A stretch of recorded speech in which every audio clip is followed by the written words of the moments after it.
In fact, I crossed Spenda's favorite research topics several times in my career.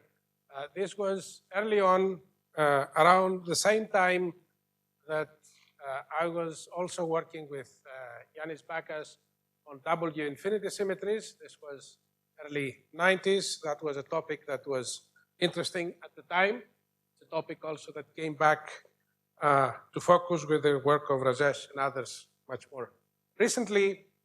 And then this was another topic that influenced some of the work that I've done, but almost 15 years later, and together also with a similar work by Igor around that time, when with Vasilis Niarchos we were discussing kind of similar phenomenon, considering products of large N CFTs and how you would interpret them in terms of more than one de Sitter spaces based with their boundaries.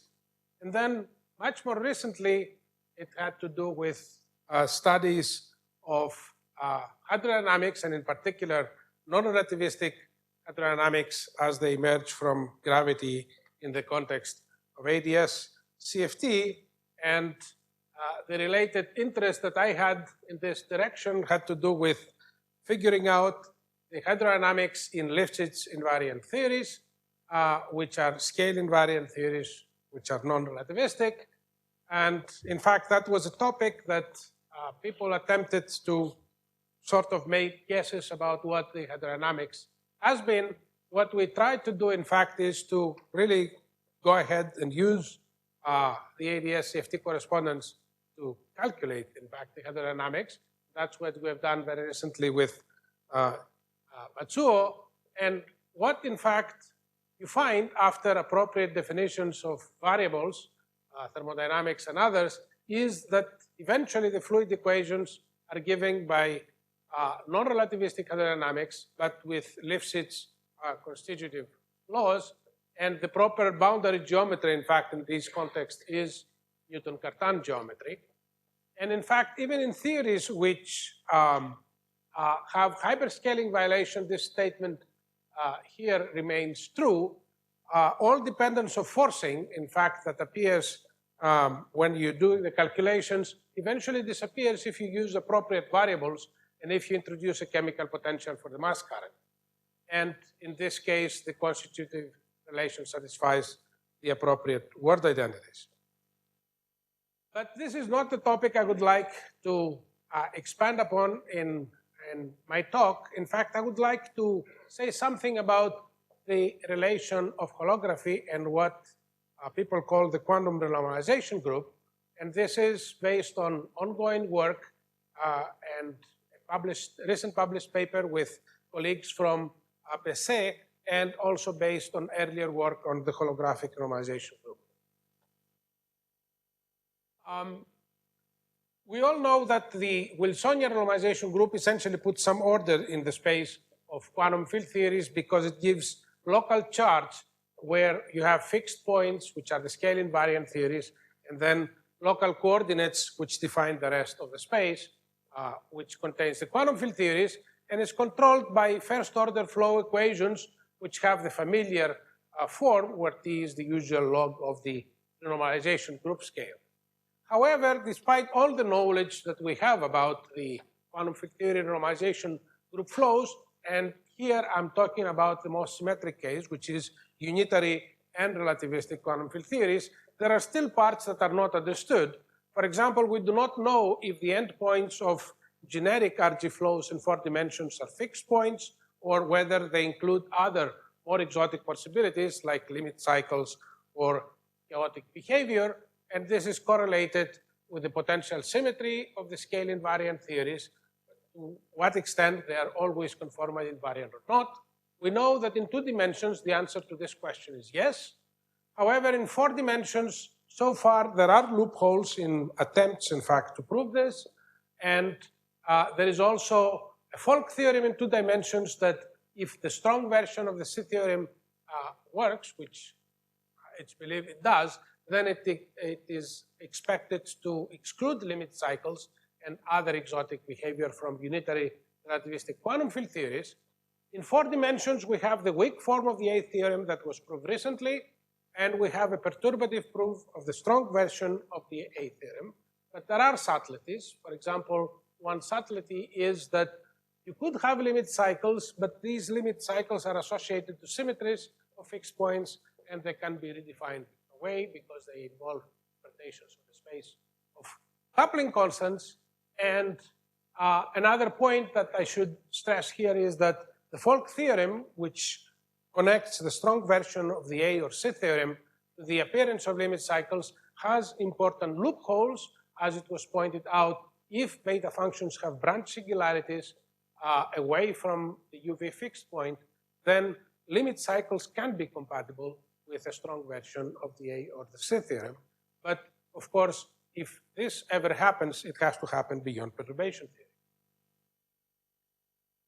Holography, of course, provides a description of renormalization group flows wherever it applies, and it also gives a natural A function and a strong version of the A theorem holds.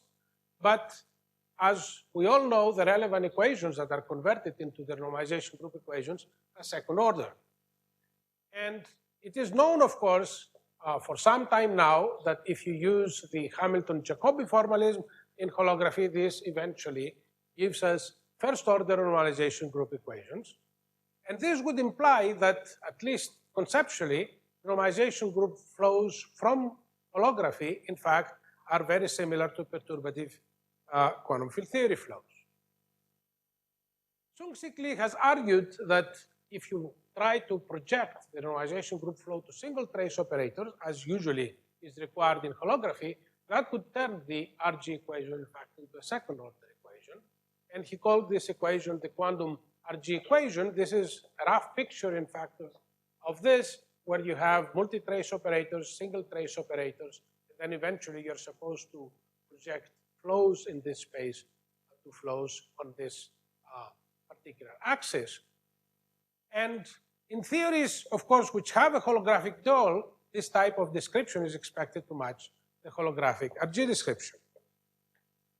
So let me briefly now tell you what I'm going to expand in the rest of this.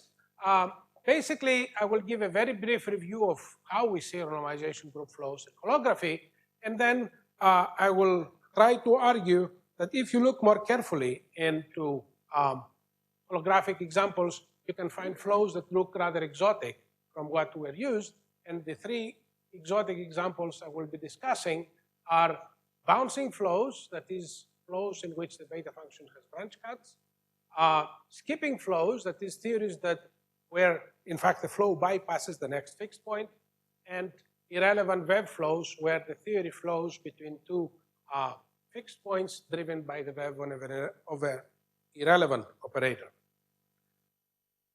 So let me quickly pick a simple setup in order to discuss the story, and the simplest setup, in fact, is Einstein-Dilaton gravity, where I have the metric and a scalar that would be dual to some scalar operator in my theory. I will choose this 2-derivative action to do my job. Basically, it has a potential for the scalar. All the other terms are standard. I will assume that this potential is analytic everywhere except maybe at infinity, and I will be considering the ADS regime. That is, I will consider potentials that are always negative, or in fact, that can be extended at least in regions where the potential is negative. And then I will look for solutions, holographic solutions, which have d-dimensional Poincare invariance, and this is the ansatz for the metric. It has a single scale factor, which is a function of the holographic coordinate, and the scalar is a function of the holographic coordinate. And then the equations that stem from this action are these well-known ones, a second-order equation and a first-order equation. These equations have 3 integration constants, obviously, and then you can write them, in fact, as first-order equations using the Hamilton-Jacobi trick. A dot, in fact, you can write it in terms of a function that we usually call the superpotential, although there is no supersymmetry here.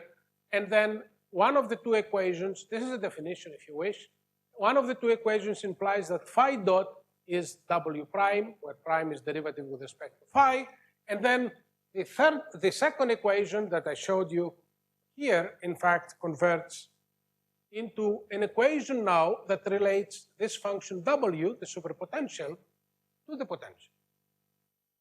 So this map, in fact, works always except when phi dot equal to 0. And in fact, if you count integration constants, you have one here, another one here, and another one here, so you have 3. And the reason, of course, this works is because, in fact, you have a one-parameter family of W's, in fact, that you're supposed to be inserting here. So given a W, then you can solve these first-order equations to phi a and phi, and then you have a solution to your equations. And the two integration constants of the first-order equations that look now like flow equations are essentially associated to sources in the usual holographic dictionary of the boundary theory, and there is an extra constant that's hidden to W. So we can say, in fact, that RG flows are in one-to-one correspondence with the solutions of this superpotential equation.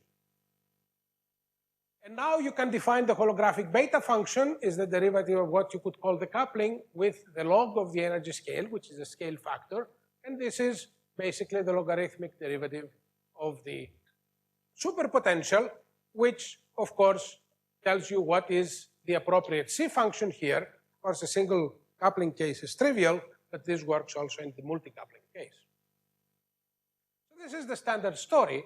And let me, before going to the exotic cases, describe a very basic property, in fact, of this setup.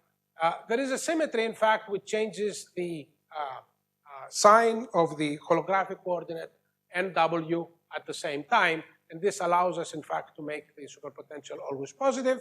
And then you can automatically prove the holographic A theorem. You take the derivative of W with respect to U, and then you use the flow equation and Leibniz rule to write it as W prime square, which is always positive. And this is essentially the statement that says that W, as a function of the flow parameter, always increases.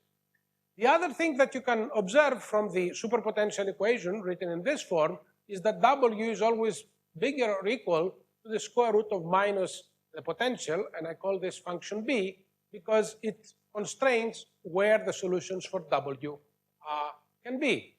And because of the minus sign here, the maxima of the potential are minima of B and vice versa. So let me now describe what we call bounces. So basically, if you want to find what are all the solutions for W, you have to look essentially at the critical points, and the critical points are at W prime equal to 0, and from the superpotential equations, this happens exactly when W is equal to B, square root of this. But there are special points, that is, there are points where W equals to B, but also you are at the extreme of the potential. And these are the usual critical points we describe in holography. However, if you consider cases where W prime equal to 0, but B prime is not equal to 0, you can find that the solution for the superpotential is not analytic at that point from the equations. And the two signs, in fact, here correspond to the two possible signs of W prime because the equation for W is quadratic. However, these two branches at this point can be glued to make a single solution, and the picture is something like this. This is B, this is the allowed area for W. So you have a solution that comes here, hits the boundary, and then it can be glued to the solution that leaves the boundary. And of course, this is the point where you have the branch cut.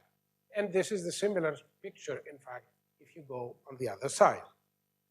Now, although W is not analytic at this point, the full solution that you calculate from W, like phi and the metric, is absolutely regular at this bounds. W as a function of U is continuous and regular at the bounds. W is increasing, although W prime changes sign. And the only special thing that happens at the bounds is that phi dot is equal to 0. If you calculate now the beta function, how it behaves near the bounds, you find that it has a square root branch cut. So the beta function in this case is patchwise defined, and it has a branch cut at the position of the bounds. Now, it is precisely such behavior that was conjectured that could lead to limit cycles without the violation of the A theorem, as it happens here. So let me now go through some of the unusual solutions that one finds when one tries to solve these equations and express them as RG flows. So the first type of, if you wish, the canonical flow that you get by solving these equations is that you start from the maximum of the scalar potential, which is a UV fixed point, and you flow to the next minimum that is nearby.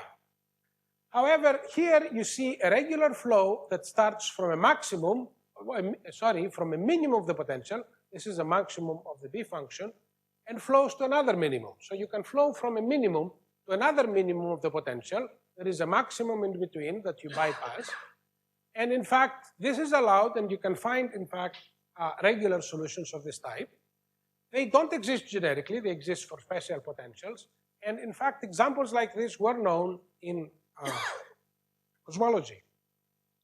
If you try to interpret this type of flow, it is indeed a flow which is driven by the VEV of an irrelevant operator. And in quantum field theory, we do have such examples. The flows of the baryonic branch of n=1 super Yang-Mills are examples. This is another type of flow which contains bounces, and this is a regular example with 4 bounces, for example. You start from a maximum of the potential, or a minimum of B, and then you flow to a minimum of the potential, or a maximum of B, by bouncing several times, like this. Now, if you look at what phi, which you should interpret it as a coupling, does in this case, well, indeed, it starts going down, then going up, then going down, and then eventually going to the fixed point. And as I said, this solution is perfectly regular. If you follow the scale factor, you see that it's almost ADS, except at this point where it bends and becomes ADS associated to the infrared fixed point. But if you try to interpret this using the quantum field theory language, where you have a coupling, this looks like you start flowing in this direction, then you turn direction, and then, of course, in this case, you turn a few more times, and then you go to the infrared fixed point. And in fact, in this case, it's not possible, in fact, to have an interpretation in terms of a single line of couplings as we would have done in quantum field theory. This is a third type of example, which is where you skip fixed points. This is a ultraviolet UV fixed point, which is maximum of the potential and a minimum of B. And here you have 2 other minima. One is here and another is there. And from this ultraviolet fixed point, you have 2 regular flows. You have one that goes here, and you have another one that goes there. Moreover, if you look at this, which is small, but here it's sort of made bigger, you have one of the flows that arrive on this side and another flow that goes from this different UV fixed point to the same infrared fixed point. So, in fact, if you were to project this on a single line, again, it would look complicated because it would look like this. This is the ultraviolet fixed point from which you have 2 flows coming out. One goes here to the next nearby infrared fixed point. The other goes to another one that's further on the line. And here you have a flow from this on this side, and you should observe that there is no flow from this ultraviolet fixed point to the nearby infrared fixed point. And this is because at every infrared fixed point on each side, there is only one regular flow that can arrive, no more than one. And therefore, once there is one coming from here, no other one can arrive from here. So looking at this, in fact, it doesn't look something that you can interpret in one-dimensional language. In fact, you would think that if you maybe rearrange these points, maybe it can be interpreted, but it turns out it cannot, at least in the example that I showed you. And once you see that from the same ultraviolet fixed point, you have 2 different flows for the same source, of course, they're different because they have 2 different VEVs. Both of them are regular. It begs, of course, the question about their free energies because, in fact, they should be compared. And in fact, you can show in general that the free energy of the one that ends in the infrared fixed point with the lower value of A is the one that is always dominant. So in a sense, the theory wants to go the farthest down in A as possible. Let me conclude. We have seen, in fact, that one has several exotic holographic flows that appear for various potentials. However, although we have checked in several cases about regularity, we don't know yet if everything, in fact, is kosher about them. We don't know if they can occur in string-derived effective potentials, and we don't know if they're large N artifacts and whether they can occur in strongly coupled finite and quantum field theories. Eventually, one should understand, of course, the case of multiple flows and their dominance eventually from a quantum field theory point of view. We don't know in particular whether bouncing flows are acceptable holographically and whether they have a consistent finite temperature behavior. They seem to be intermediate between the regular monotonic flows and limit cycles because, in fact, they go up and down a few times and then eventually they end up at a fixed point. If one tries to obtain limit cycles in this context, in the holographic context, eventually one needs infinitely multivalued potentials. And I'm not sure whether such potentials exist in string theory and whether this excludes at least holographic limit cycles. So I would like to stop here, and I would like to wish Spenda once more many happy returns. Thank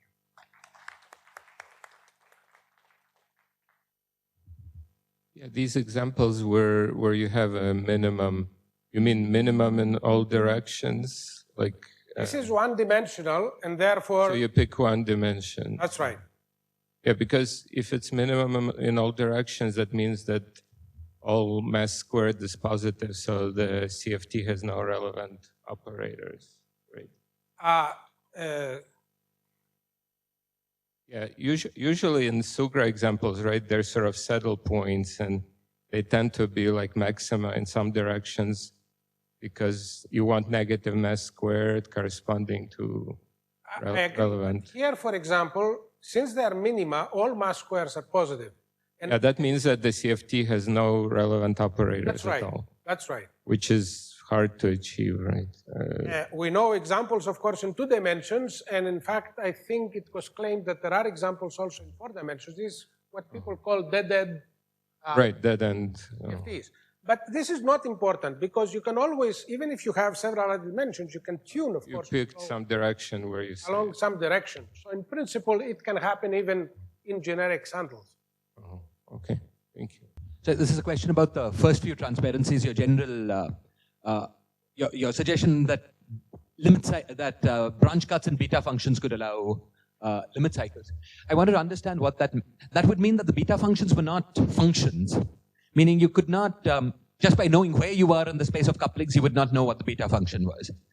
And that seems sort of different from the usual Wilsonian way we think, where if you know where you are in the space of couplings, you integrate something out and you know where you go.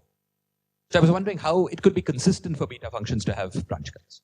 As I said, first of all, the only examples that exist of this are either examples you can pull out of your hat. In fact, that's what Zachos and Cartwright did, just to show that having a strong C theorem does not necessarily mean that you don't have limit cycles. The only example of this really, which comes, let's say, from a theory, come from non-unitary models known as Rashandol models, in fact, that were developed by people in condensed matter and statistical physics community. But of course, these are non-unitary, and in fact, you can understand why sometimes you can have this type of monodromy. It's a kind of monodromy because you have branches in the beta functions. As you have seen here, in a sense, it's like there are places in coupling constant space where the local description, if you wish, of the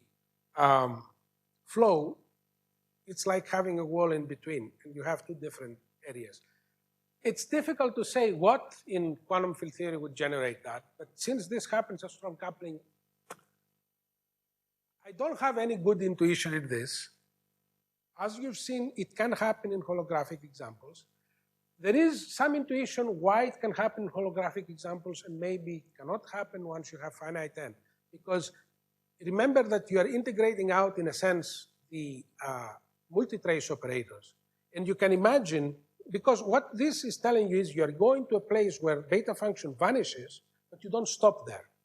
And this can happen if some double trace coupling, in fact, that you have integrated out, at this particular point doesn't happen to have a zero beta function. Then this would explain why you don't stop there.